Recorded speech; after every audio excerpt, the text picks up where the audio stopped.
Praise the Lord. FG ministries வேத உரையாடல் நிகழ்ச்சிக்கு உங்கள் யாவரையும் கர்த்தராகிய இயேசு கிறிஸ்துவின் நாமத்தினாலே வாழ்த்தி வரவேற்கிறோம். Praise Lord pastor. Praise Lord. எப்படி இருக்கீங்க பாஸ்டர்? நீங்க எப்படி இருக்கீங்க? கர்த்தருடைய கிருபையினால நல்லா இருக்கும் பாஸ்டர். என்ன புது क्वेश्चंस? நம்மளுடைய தேவன் மாறாதவர். ஓகே. அப்புறம் தேவன் அன்பாகவே இருக்கிறார். அது நமக்கு ரொம்ப பிடிச்ச வசனம். நம்ம எப்பவும் அதை அந்த வசனத்தை வாசிக்கிறதும் அதை கிளைம் பண்றதும் நம்ம உலகத்துல உள்ள அன்பு நம்ம எக்ஸ்பெக்ட் பண்ற அளவு நம்ம ஒரு மனுஷன்கிட்ட இருந்து இல்லை நம்ம குடும்பத்துல இருந்து நம்மை சார்ந்தவர்களிடத்துல கிடைக்காத போது நம்ம உடனே சார்ந்து கொள்ளுகிறது கர்த்தருடைய அன்பை தான். ஏன்னா அவருக்கு அன்பு குறைஞ்சி போவதே இல்லை. அவர் நம்மளை எந்த சூழ்நிலையில நம்ம போனாலும் அப்படியே அக்செப்ட் பண்ணிக்கிற ஒரு லவ்விங் காட், ஒரு தகப்பனான அந்த அன்பு அப்படின்னு சொல்லிட்டு. இப்போ நீங்கள் ஒரு நியூ இயர் சர்வீஸில் நீங்கள் மெசேஜ் கொடுக்கும்போது நீங்கள் சொன்னீங்க அன்பு பிரியம், இது ரெண்டுக்கும் உள்ள டிஃப்ரென்ஸை நீங்கள் சொன்னீங்க. அதுவரை அந்த ஒரு அந்த ஆங்கிளே அப்படி திங்க் பண்ணவே இல்லை. தேவன் அன்பா இருக்கிறாரு, தேவன் அவங்க பிள்ளைங்க மேல பிரியமா இருக்கிறாரு அப்படின்னு சொல்லிட்டு. அப்போ நீங்க அதை டிஃப்ரென்ஷியேட் பண்ணி காமிச்சிங்க. அதுக்கு ஒரு வசனமும் சொன்னீங்க. அந்த வசனத்தை வாசிச்சுட்டு அதுக்குள்ளால போலாம் பாஸ்டர். சங்கீதம் 5:4 வாசிக்கிறேன். நீர் துன்மார்க்கத்தில் பிரியப்படுகிற தேவன் அல்ல, தீமை உம்மிடத்தில் சேர்வதில்லை. அப்போ மனுஷனை காடு எல்லா மனுஷனையும், உலகத்தில் உள்ள எல்லா மனுஷனையும் காட் படைச்சிருக்காங்க. நீங்க சொல்லியிருக்கீங்க சிருஷ்டிகர் படைத்த அந்த படைப்பின் மேல கர்த்தர் அன்புள்ளவராக தான் இருக்கிறாரு. இன்னும் நீங்க சொல்லுவீங்க அவர் தண்டிக்கிறாரு, உன்னை தண்டிக்கிறாருனாலும் அன்பின் நிமித்தமாக தான் தண்டிக்கிறாரு. சிக்ஷையும் அன்பின் நிமித்தம். நம்ம நியாய தீர்க்கப்படுறதும் அன்பின் நிமித்தம். எல்லாமே அவருடைய லவ்வோட வெளிப்பாடு அப்படின்னு. அப்போ இந்த பிரியத்தை எப்படி புரிஞ்சுக்கலாம்? அந்த பிரியத்துக்கும் அன்புக்கும் உள்ள அந்த டிஃப்ரென்ஸ் என்ன பாஸ்டர்? கொஞ்சம் எக்ஸ்பிளைன் பண்ணுங்க. அன்புன்றதே பார்த்தீங்கன்னா அதை நம்ம விளங்கி கொள்றதே கஷ்டம். இப்போ எப்படி பாருங்களேன், ஒரு யோவான் 1 யோவானில் அவர் பேசும்போது தேவன் அன்பாகவே இருக்கிறார் அப்படின்ட்டு மொழிபெயர்க்கப்பட்டிருக்கு. ஆங்கிலத்தில் காட் இஸ் லவ் அப்படின்னு சொல்லப்பட்டிருக்கு. அப்போ இது பார்த்தீங்க அப்படின்னு சொன்னால் நவுன் ஃபார்மில் சொல்லப்பட்டிருக்கு, காட் இஸ் லவ். இப்போ பார்த்தீங்க அப்படின்னு சொன்னால் சில வார்த்தைகளை சொல்லி இப்போ புத்தி, அறிவு அப்படின்னா அது தேவனை தான் குறிக்குது அப்படின்னு. அப்போ நம்மளுடைய டேர்ம்ஸில் புத்தினா என்ன, அறிவுனா என்ன நமக்கு தெரியும், அதை வைத்து நம்ம யோசிப்போம். அதே போல் காட் இஸ் லவ், அவர் அன்பு அவர் அப்படின்னு சொல்லும்போது நம்மளுடைய டேர்மில் அன்புனா என்ன நம்ம யோசிப்போம். அன்புனா என்ன? ஒருவரை நேசிக்கிறதான காரியம். நம்முடைய அன்பு எப்படிப்பட்டது அப்படின்னு பார்த்தீங்கன்னா அது சூழ்நிலைக்கு ஏற்றதாகவும். இப்போ யோசித்து பாருங்களேன், ஒருத்தர் நம்மளை நேசிக்கலைன்னா நம்மளால் அவர்களை நேசிக்க முடியுமா அப்படின்றது நீங்கள் ரொம்ப கடினம்.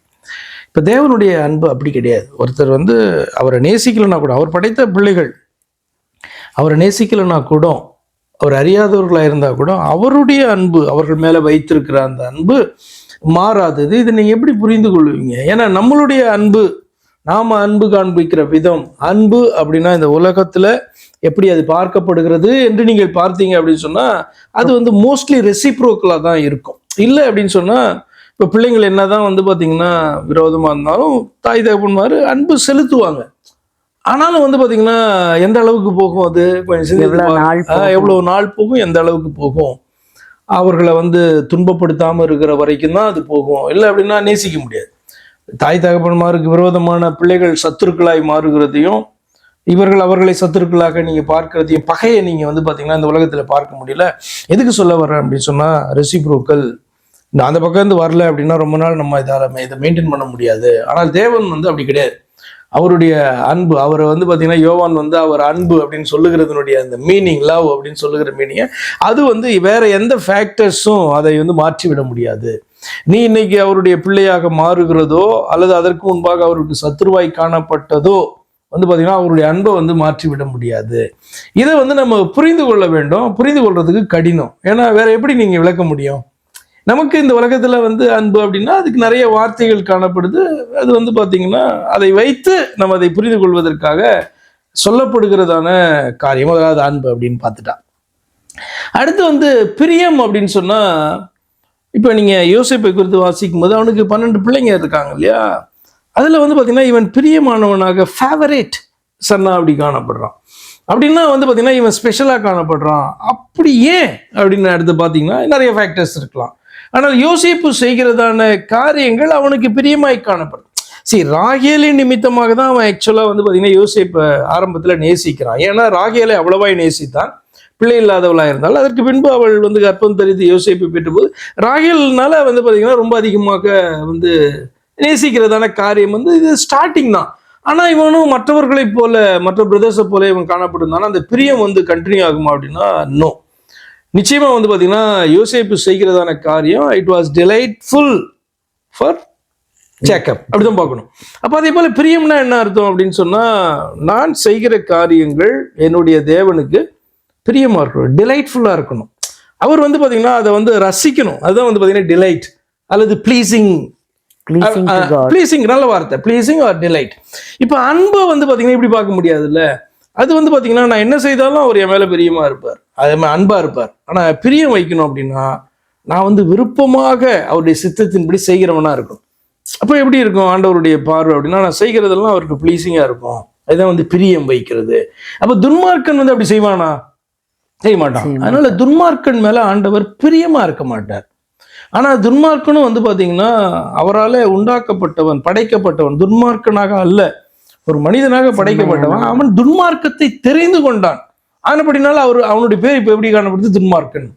அவன் தெரிந்து கொண்ட மார்க்கம் தவறாய் இருக்கிறது. அதான் அந்த துன்மார்க்கனுடைய அர்த்தம் அதுதான், வழி தவறாய் இருக்கிறது. ஆனபடினாலே அவன் துன்மார்க்கம். சன்மார்க்கம்னா சரியான வழியை அவன் தெரிந்து கொண்டான், அவன் சன்மார்க்கன், நீதிமான். அப்ப துன்மார்க்கன் மேல அவர் பிரியமா இருப்பாரானா? பிரியமா இருக்க மாட்டார், அன்பா இருப்பார். ஏன்னா எல்லார் மேலேயும் அன்பா இருப்பார். மனிதர்கள் மாத்திரம் கிடையாது, எல்லாம் உண்டாக்கின அத்தனைவற்றின் மேலேயும் அவர் அன்பா இருப்பார். ஏன்னா அவர் கிரியேட்டர். அன்பில்லாத ஒன்றை அவர் என்ன நன்மையா காணாத ஒன்றை அவர் சிருஷ்டிப்பாரா? கெட்டதா ஒன்றை சிருஷ்டிப்பாரா? அப்படி அல்லவே. அப்படினால எல்லாவற்றின் மேலும் தேவனுடைய அன்பு காணப்படும். ஆனால் வந்து பார்த்தீங்கன்னா அவருடைய அன்பை புரிந்து கொண்டு அவரிடத்துல வருகிறவன் அவருக்கு பிரியமானவனாய் நடக்க அவன் காணப்படும். அப்படின்னா ஆண்டவர் சொல்றாரு, இவன் எனக்கு பிரியமானவன். தானியேலை பார்த்து வரும்போது என்ன வார்த்தை சொல்லப்படும்? நீ எனக்கு பிரியமானவன் அப்படி சொல்லப்பட்டிருக்கும். பிரியமான புருஷன் நீ அப்படி சொல்லப்பட்டிருக்கும். அப்ப இதுதான் வந்து பார்த்தீங்கன்னா அன்புக்கும் பிரியத்துக்கும் பார்க்கும் போதே, அந்த செய்கையை காணும் போதே அது வந்து ப்ளீஸிங்காக இருக்கணும், மனதிற்கு ப்ளீஸிங்காக இருக்கணும், குளிர்ச்சியாக இருக்கணும். நம்ம செய்கிறதான காரியங்கள் ஆண்டவருக்கு குளிர்ச்சியாக இருக்குதா, இல்லை அவரை வந்து ஹீட் ஆகுதா, எரிச்சல் ஆகுதா அப்படின்னு பார்த்தீங்கன்னா நான் வந்து அவருக்கு பிரியமாக நடக்கிறேன்னா இல்லையா அப்படின்னு. இதுதான் வித்தியாசம் ஆக்சுவலாக. ஃபர்ஸ்ட் ஆஃப் ஆல் அன்புன்ற வார்த்தையை நம்ம புரிந்து கொள்றதுக்கு ரொம்ப கடினமான வார்த்தை. அடுத்து பிரியன்ற வார்த்தை ஈஸியாக எக்ஸ்பிளைன் பண்ணிடலாம். அன்பை புரிந்து கொள்வது கஷ்டம். அதனால அகாப்பேன்னு நீங்கள் சொன்னீங்க. அகாப்பேன்றது காடுடைய தன்மையில காணப்படுது, அதில் ஒரு சேஞ்சுமே கிடையாது. அவர் என்ன செய்தாலும் வந்து பார்த்தீங்கன்னா அது அன்பின் நிமித்தமாக செய்கிறதான. முன்னாடி நம்ம போன எபிசோடில் நினைக்கிறேன் நம்ம பார்த்தோம் அல்லவா, அதாவது நம்ம உலகத்தினுடைய தகப்பன், அவனுக்கு வேற ஒரு டைட்டில் காணப்படலாம், கிங் அல்லது நியாயாதிபதி அப்படின்றது. ஆனால் வந்து பார்த்தீங்கன்னா தன்னுடைய குடும்பம், தன்னுடைய பிள்ளை, தன்னுடைய இணைத்தான், தன்னுடைய சகோதரன் போது அவன் ராஜாவாக அவன் செயல்படுகிற விதம், நியாய தீர்ப்பை கொடுக்கிற விதத்துல வந்து மாறுபாடு, வித்தியாசம் காணப்படலாம். ஆனா காடு கிட்ட அப்படி இருக்காது. அவருடைய ஒரு தன்மை இன்னொரு தன்மையை வந்து அஃபெக்ட் பண்ண முடியாது. இது நமக்கு புரியணும். அவர் அன்பா இருக்கிறார் என்பதனால அவர் வந்து பாத்தீங்கன்னா தண்டிக்காம இருப்பாரா அப்படின்னா நோ. அவர் அன்பின் நிமித்தமாக தான் அந்த தண்டனையை தன் மேல ஏற்றுக்கொண்டார், இப்படி ஒண்ணு சொல்லலாம். அப்போ வந்து பார்த்தீங்கன்னா இதுதான் வந்து யாத்ரா 34ஆம் அதிகாரத்தில் பார்க்க முடியும். அவர் குற்றம் செய்தவனை நீ குற்றவாளி இல்லைன்னு சொல்ல மாட்டார். குற்றம் செய்தியா குற்றவாளி, ஆனால் மன்னிக்கிறது யார் அப்படின்னா அவர் மட்டும் தான் மன்னிக்க முடியும். அப்படியானால் பார்த்தீங்கன்னா அந்த அந்த சுபாவத்தை, இரக்கத்தையும் கிருபையும் தயவையும் பயன்படுத்தி அவர் வந்து பார்த்தீங்கன்னா நியாயம் செய்யாம குற்றவாளி இல்லைன்னு சொல்லிடுவாரா அப்படின்னு பார்த்தா சொல்ல மாட்டாரு. எதுக்கு சொல்ல வரேன்னா அவருடைய ஒரு தன்மை இன்னொரு தன்மையை ஓவர் ரூல் பண்ணாது, மேற்கொள்ளாது. அதான் காடு. மீற முடியாது, மீறினா வந்து பாத்தீங்கன்னா போச்சு. அப்ப என்ன பண்ணுவாரு, அந்த தண்டனையை தாமேல வேணா ஏற்றுக்கொள்வார். தாமேல ஏற்றுக்கொண்டு அந்த குற்றத்துக்கான ஆக்கினையை அவர் வந்து அந்த அடைந்து நமக்கு வந்து மீட்பை கொடுப்பாரு, மன்னிப்பாரே ஒழிய அவர் தன்னுடைய வார்த்தையை மீறுகிறவரோ தன்னுடைய தன்மையை மாற்றுகிறவரோ அல்ல. அவர் தான் காட். அப்போ அவரை புரிந்து கொள்றதுக்கே படிக்கணும், உட்காந்து படிக்கணும், அவ்வளோ நேரம் படிக்கணும். அவர் எப்படி பிஹேவ் பண்ணுறாரு, எப்படி பேசுகிறார், ஏன் இப்படி நடந்துக்கிறார், ஏன் இந்த ஜனங்களை இப்படி தண்டிச்சார், ஏன் இந்த ஜனங்களை தப்ப விட்டார். ஆகாபை குறித்துலாம் நம்ம பேசணும். ஆகாபுக்கு ஏன் இவ்வளவு, அதுக்கு பின்பான வசனங்களை நம்ம பார்க்கிறோம். ஆகாப் எனக்கு முன்பாக எவ்வளவு தாழ்த்தி நான் பார்த்தாயா அப்படின்ட்டு வந்து பார்த்தீங்கன்னா சொல்லுகிறார். எப்படி இவர் இப்படி பேசுறாரு ஆகாபை குறித்து, எவ்வளவு மோசமானது அப்படின்னு. அப்போ அவர் தான் அதை டிசைட் பண்ணுவார், அதுக்கு ஒரு காரணம் இருக்கும். இப்போ ஆகாபை வந்து பார்த்தீங்கன்னா அந்த இடத்துல ஒரு சாட்சியாக நிறுத்துகிறார். எப்படிப்பட்ட ஒரு மனுஷனுக்கு மனமிறங்குகிறோம் பாரு, திருந்துங்க அப்படின்னு என்ன பண்றாரு, சொல்லுகிறதான தேவன். எவ்வளவு இரக்கமுள்ளவர்னு வேற எப்படி காமிக்கிறது, இதை காமிக்கிறோம். ஆகாப் என்கிறதா அந்த மனிதனுக்கு மனமிறங்கி அவர் வந்து பார்த்தீங்கன்னா தன்னை தாழ்த்துறான் பாருவன் அப்படின்னு சொல்றாரு. அப்படின்னா எப்படிப்பட்ட தெய்வம் பாருங்க. அப்போ இதெல்லாம் வந்து பார்த்தீங்கன்னா அவருடைய அந்த பக்கத்தை அவரை புரிந்து கொள்வதற்காக வேத வாக்கியங்கள். நம்ம அந்த மாதிரியான கோணத்தில் முதலாவது பைபிளை வாசிக்கிறோமா பார்க்கிறோமா அப்படின்னு சொன்னால் ரொம்ப கம்மி. நம்ம பைபிளை வந்து நம்முடைய சைட்ல இருந்து தான் பார்ப்போம். எனக்கு என்ன கொடுத்துருக்காரு, எனக்கு என்ன பேசுறாரு அப்படின்ற பக்கத்தில் பார்ப்போம். இதை ஏன் என்கிட்ட பேசுறாரு அப்படின்ற கோணத்தில் பார்த்துருக்குமா? ஏன் ஒரு மனிதனிடத்துல ஜனங்கள் எடுத்துக்கோங்க, இஸ்ரவேல் ஜனங்கள்கிட்ட ஏன் இதை பேசுறாரு, நினிவே ஜனங்கள்கிட்ட ஏன் இதை பேசுறாரு, இதை பேச வேண்டிய காரணம் என்ன என்று பார்க்கும் பொழுது அவருடைய கோணத்திலிருந்து அதை பார்க்கணும்.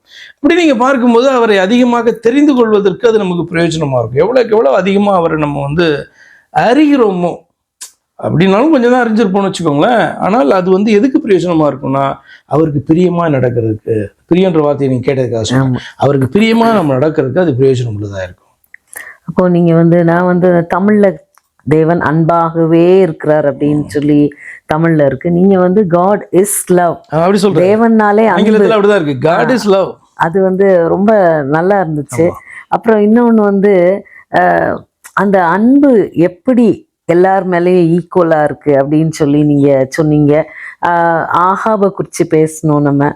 இப்போ அந்த ஆகாப் வந்து எவ்வளவு அது அவரை வந்து அவரை போல பொல்லாதவன், ஆகாபை போல செய்யல, இல்ல ஆகாபை காட்டிலும் இன்னும் அதிகமா செய்தான்னு சொல்லி ஒரு ராஜாவை கூட வந்து சொல்லப்பட்டிருக்கோம்.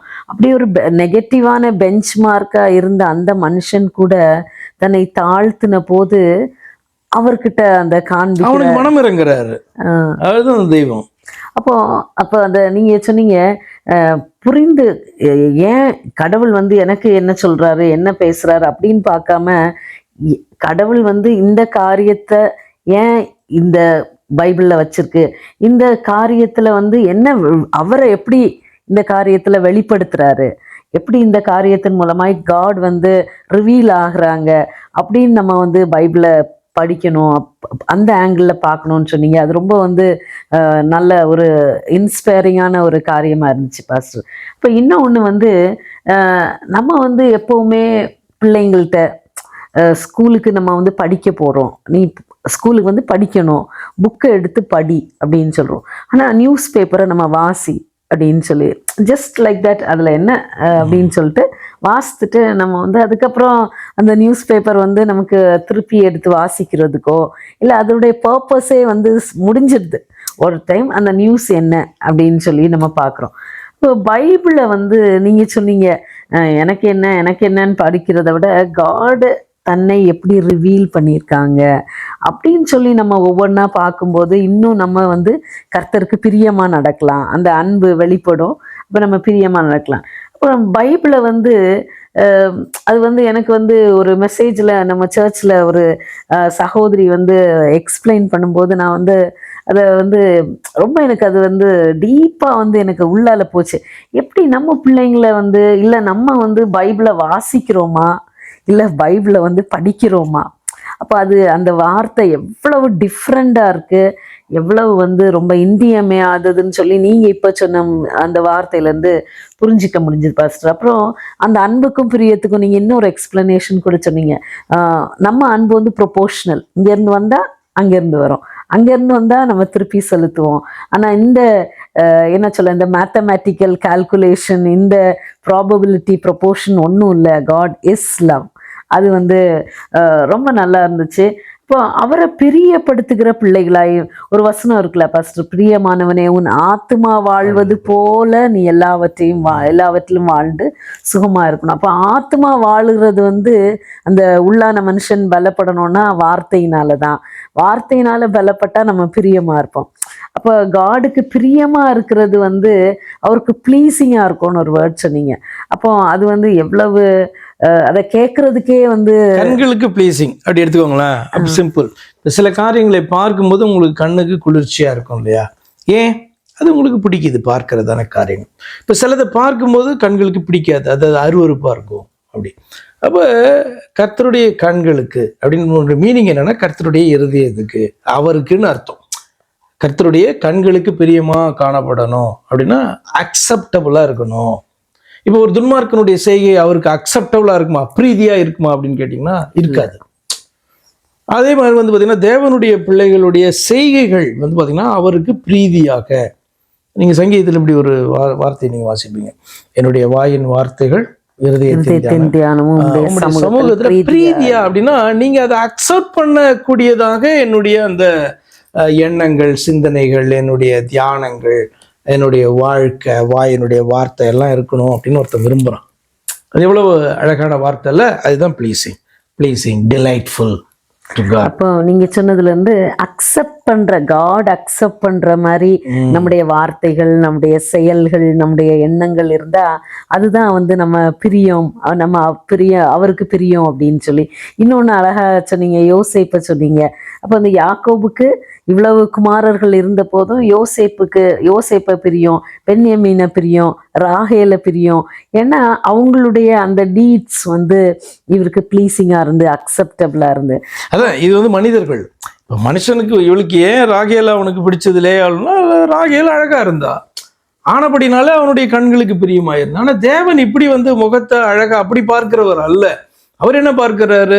என்னுடைய வார்த்தையின்படி, என்னுடைய விருப்பத்தின்படி, அதாவது என்னுடைய சித்தம் என்னன்னு தெரியும், அதன்படி இந்த பிள்ளை நடக்குதா அப்படின்னும் போது பார்த்தீங்கன்னா அது அக்செப்டபுளாக, அவருக்கு வந்து ப்ளீசிங்காக அது காணப்படுது. அதுதான் தேவனுடைய பார்வையில பிரியம் என்கிறதற்கான அர்த்தம். மனுஷனுடைய பார்வையில பிரியம் என்கிறதுக்கு நிறைய காரணங்கள் இருக்கலாம், நிறைய ஃபேக்டர்ஸ் இருக்கலாம், அதெல்லாம் வேற. ஆனா அந்த பிரியம் என்ற வார்த்தையை எக்ஸ்பிளைன் பண்றதுக்காக நான் சொல்லுவேன். ஏன்னா வந்து பாத்தீங்கன்னா லேயாள் இன்னும் பெட்டர் கேரக்டர் ராகேலை விட. ஆக்சுவலா வந்து பாத்தீங்கன்னா அவன் வந்து லேயாளை விரும்பி இருக்கணும். ஆனா ராகேலை விரும்பினதற்கு காரணம் அவள் ரூபவதியாய் காணப்பட்டாள். பார்த்தோன்னா அவனுக்கு பிடிச்சது, கடைசி வரைக்கும் அவனுக்கு பிரியமானவளாய் காணப்பட்டாள். இது அப்ப அது உலக மனுஷன் பிரியம்னு சொல்லுகிற அந்த வார்த்தையை வைத்து பிரியம் என்று தேவனுக்கு பிரியம்ன்றதை எக்ஸ்பிளைன் பண்ண விரும்புறேன். எப்படி அன்புன்றதை எக்ஸ்பிளைன் பண்றதை போல எக்ஸ்பிளைன், வேற ஒன்றும் இல்லை. அப்போ அந்த பிரியம், இப்போ நீங்கள் அழகா சொன்னீங்க, அதை பிரியம்னு சொல்லி வேர்ல்ட்லி காரியத்தை வச்சு நம்ம அப்படியே புரிஞ்சிக்க கூடாது, அதை வந்து எக்ஸ்பிளைன் பண்ணதுக்கு சொன்னீங்க. இன்னொன்று அந்த பிரியம்னா அவருடைய வார்த்தையின்படி இல்லை ஏதோ எக்ஸ்ட்ராவா ஏதோ செய்து. உண்மையிலே பைபிளில் வந்து பார்த்தீங்கன்னா அப்படிதான் இந்த உலகத்தில் நாம் அறிந்திருக்கிற அந்த காரியத்தை வச்சு தான் கர்த்தர் வந்து எக்ஸ்பிளைன் பண்ண விரும்புவார். ஏன்னா நமக்கு தெரிஞ்சது அவ்வளோதானே. ஆமாம். அப்போ அதை வைத்து தான் இப்போ தயவுனா என்ன அப்படின்னு சொன்னால் நமக்கு தெரியும்ல, அதை வச்சு அவர் எக்ஸ்பிளைன் பண்ணார். பரிசுத்தம்னா என்ன நமக்கு தெரியும்ல, இது சுத்தம், இது அசுத்தம். அப்போ அந்த சுத்தம் என்கிற வார்த்தையை வைத்து தான் அவர் வந்து பரிசுத்தவான் தான் அப்படின்றத எக்ஸ்பிளைன் பண்ணுவார். நமக்கு புரியுமா அப்படின்னா கொஞ்சம் புரியும், ரொம்ப புரியாது. தேவனுடைய பரிசுத்தத்தை நம்மளால் புரிந்து கொள்ள முடியுமான்னு நீங்கள் ட்ரை பண்ணிங்கன்னா வாய்ப்பே கிடையாது தான் நான் சொல்லுவேன். ஏன்னா நம்ம எப்படி தான் பார்ப்போம், வேதத்தின் அடிப்படையில் பார்த்தால் வேத வார்த்தைகளுக்கெல்லாம் கீழ்ப்படுகிறது பரிசுத்தம், ஒரு வார்த்தையை கூட மீறாது இருக்கிறது பரிசுத்தம் அப்படின்னு நம்ம பார்ப்போம். ஆனால் அந்த பரிசுத்தம் தேவனுடைய பரிசுத்தத்தோட கம்பேர் பண்ண முடியுமா அப்படின்னா வாய்ப்பே கிடையாது.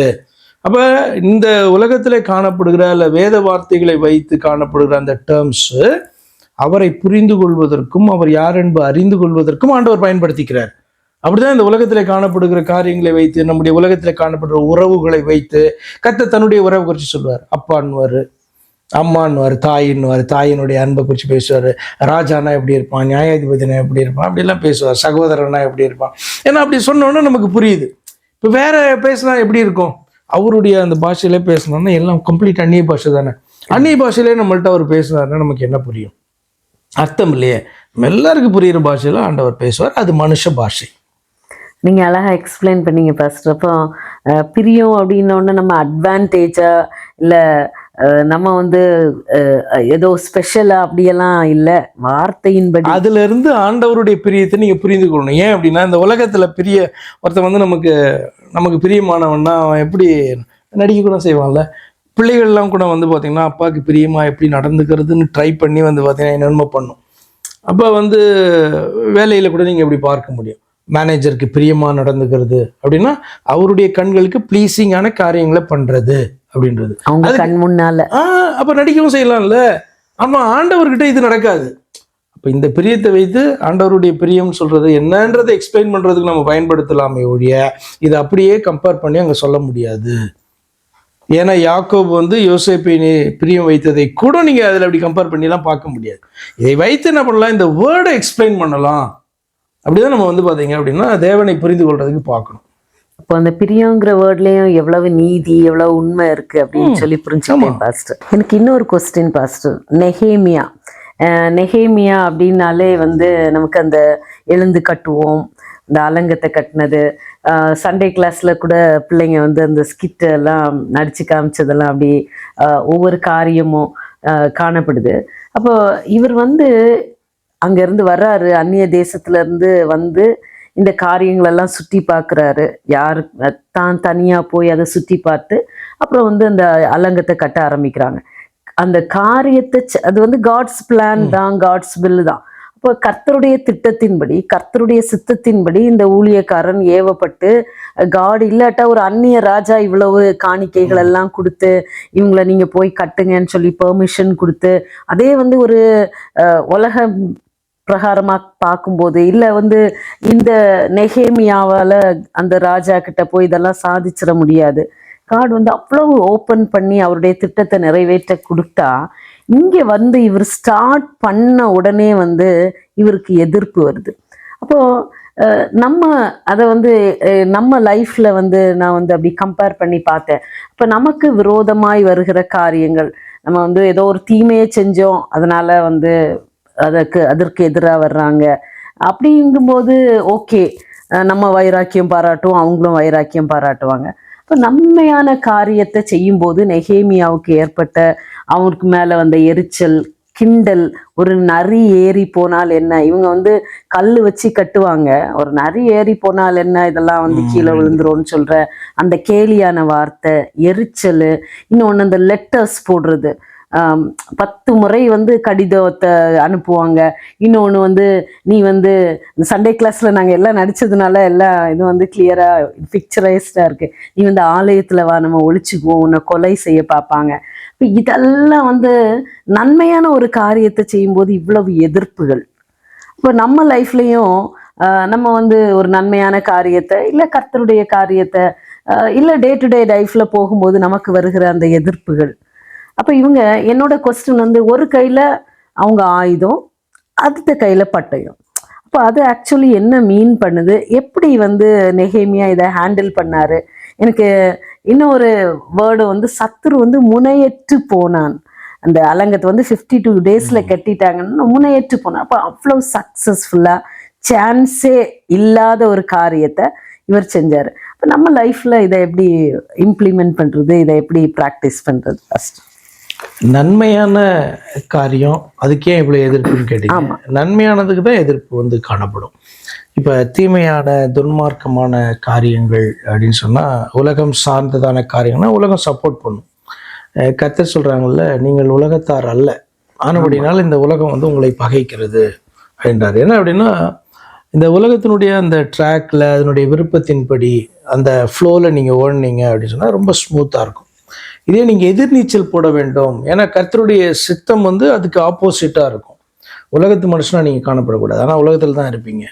நீ வந்து தேவ மனுஷனாக நடந்துக்கணும் அப்படின்னா என்னென்னா, தேவனுடைய சித்தத்தை செய்கிற மனுஷனாக காணப்பட வேண்டும் என்று சொன்னால் நீங்கள் நிறைய காரியங்களை வந்து எதிர்த்து நிற்க வேண்டும். அப்போ அதெல்லாம் பகையாக வரும்ல, அதனால தான் அந்த அர்த்தத்தில் அவர் சொன்னார். அப்போ நன்மையான காரியம்தான் வந்து பார்த்திங்கன்னா அதிக எதிர்ப்பை வந்து சந்திக்கும். இப்படி எடுத்துக்கோங்களேன், இப்போ பிசாசு இல்லை அப்படின்னா நமக்கு வந்து சத்துரு இல்லைன்னு அர்த்தம். ஆனால் ஆண்டவர் சொல்கிறாரு, சோதனைக்காரன் வருகிறான், உங்களுடைய சத்துரு வந்து பார்த்திங்கன்னா இப்படி அப்படின்ட்டு என்ன பண்ணுறாரு, அவனை குறித்து என்ன பண்ணுறாரு, ஒரு வெளிப்பாட்டை நமக்கு தர்றார். நமக்கு வந்து சத்துரு என்பவன் ஒருவன் உண்டு, அவனை நீங்கள் எதிர்த்து நிற்கணும், உங்களுடைய வாழ்க்கையில நன்மையானவைகள், அதாவது நான் கொடுக்கிறதான அந்த வாக்குத்தத்தங்கள் நிறைவேறுகிறதற்கு அவன் வந்து எதிர்த்து நிற்பான்.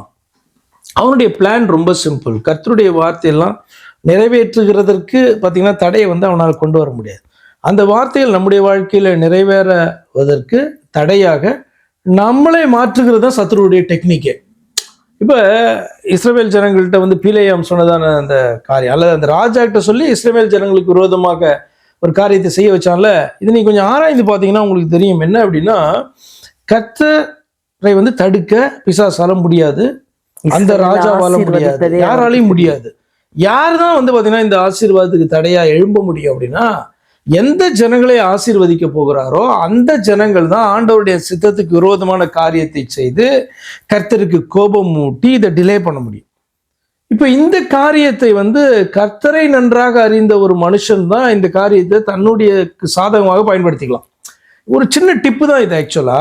ஆனா வந்து பாத்தீங்க அப்படின்னு சொன்னா, இது தேவனை குறித்துதான, தேவனுடைய விருப்பத்தை குறித்துதான, அவருடைய சித்தத்தை அல்லது சித்தத்துக்கு விரோதமான காரியத்தை செய்தால் அவர் என்ன செய்வார் என்கிறதான அந்த அறிவை அவன் டிப்பா பயன்படுத்துறான்.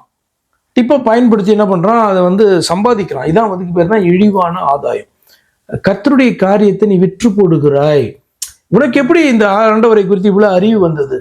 அவர் உன்னை தெரிந்து கொண்டபடினாலே, அவர் உன்னை பயன்படுத்துகிறபடினாலே, நீ அவரை நேசித்ததுபடினாலே, அவருடைய ஊழியனாய் இருக்கிறபடினாலே உனக்கு இந்த அறிவு அவரை குறித்து வந்திருக்கிறது. அதை இன்றைக்கு அந்த அறிவை நீ வந்து இழிவான ஆதாயத்துக்கு பயன்படுத்தி விற்று போட்டா என்ன? நிறைய டீச்சிங் அதுல பிலேயமுடைய காரியங்கள்ல வந்து இருக்கும். அதே மாதிரி இஸ்ரவேல் ஜனங்களுடைய அந்த லைஃப்லயும் இருக்கும். எப்படி வந்து மனிதன், ஆசீர்வதிக்கப்பட வேண்டிய மனிதனே எப்படி அந்த ஆசீர்வாதத்துக்கு விரோதமாக எழும்ப முடியும் அப்படின்றதான காரியம். அப்ப நன்மைக்கு விரோதமாக, நன்மையான காரியத்துக்கு விரோதமாக, செம்மையான செயலுக்கு விரோதமாக இப்படியெல்லாம் எழும்ப முடியுமா அப்படின்னா அதுக்கு தான் அதிகமாக எழும்போம். இப்போ அடுத்து வந்து பார்த்தீங்கன்னா, இது என்னன்னா, கர்த்தரே இந்த காரியத்தெல்லாம் வந்து பார்த்தீங்கன்னா பண்றாரு, அல்லது இங்கே நடக்கிறதான காரியங்கள்லாம் கர்த்தர் வந்து ஏற்கனவே சொல்லியிருந்த அந்த தீர்க்க தரிசன நிறைவேறுதலை நோக்கி போகிறது. நீங்க இதுக்கு முன்னாடி நீங்க தானியேல் புஸ்தகத்தை வாசிங்கனாலே தெரியும். என்னன்னா, தானியேல் உட்கார்ந்து எரேமியா இதை வந்து பார்க்குறான். அதில் பார்த்து அவன் கால்குலேட் பண்ணி எப்போ வந்து இதுலேருந்து விடுதலை ஆகும்னு எரேமியா எழுதியிருந்தாரு, அந்த 70 வருஷம் எப்போ நிறைவேறுது அப்படின்னு கால்குலேட் பண்ணி என்ன பண்ணுறான், அதுக்காக அவன் ஜெபிக்க ஆரம்பிக்கிறான். நாள் நெருங்கிருச்சு அப்படின்னு சொல்லிட்டு என்ன பண்ணுறான், அவன் ஃபாஸ்டிங் இருந்து ஜெபிக்கிறதெல்லாம் நீங்கள் பார்ப்பீங்க. 9ஆம் அதிகாரமோ 11 வரும் அது. அப்போ இவங்களுக்கு நல்லா தெரியும் இப்போ வந்து ரிலீஸ் ஆக போகிறாங்க. அப்போ எதை நோக்கி இவர்கள் காத்திருக்கிறார்கள்?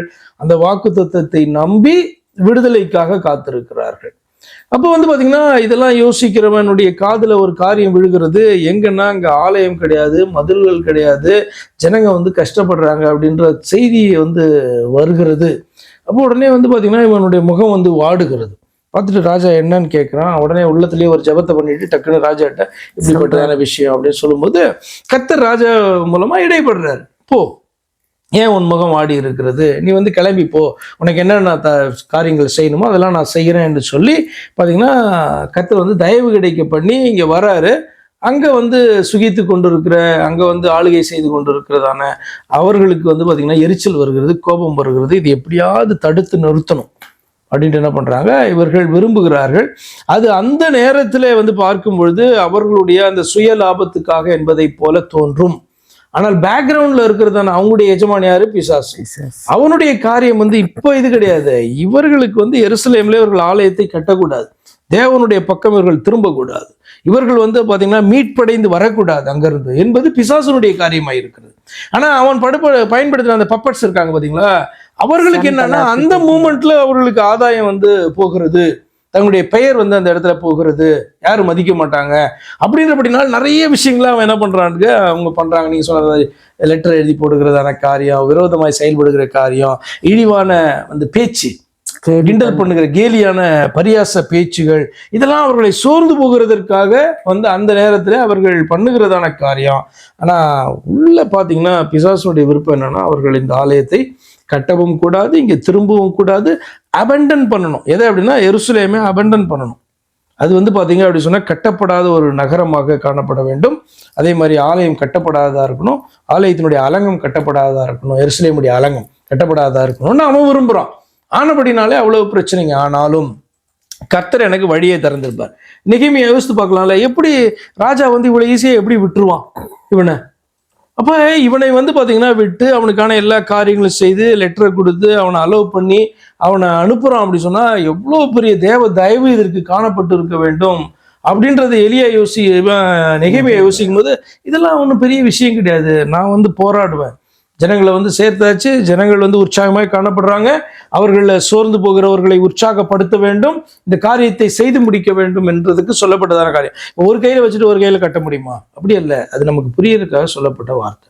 என்ன அப்படின்னா, ஒரு கூட்டம் வந்து பாதுகாப்புக்காக நிற்கும், இன்னொரு கூட்டம் கடன்னு கட்டும். அது பார்க்கறதுக்கு எப்படி இருக்குன்னா, ஒரு கையில அவர்கள் வந்து பார்த்தீங்கன்னா பட்டயத்தை வைத்துக்கொண்டு ஒரு கையால கட்டுகிறதை போல வந்து பார்த்தீங்கன்னா அது இருக்கும். இப்போ 100 பேர் கட்டுறாங்கன்னு வச்சுக்கோங்களேன், 100 பேரும் ஒரு கையில் இதை வச்சுட்டு ஒரு கையில் செங்கல் எடுத்து கட்ட முடியுமா? கட்ட முடியாது.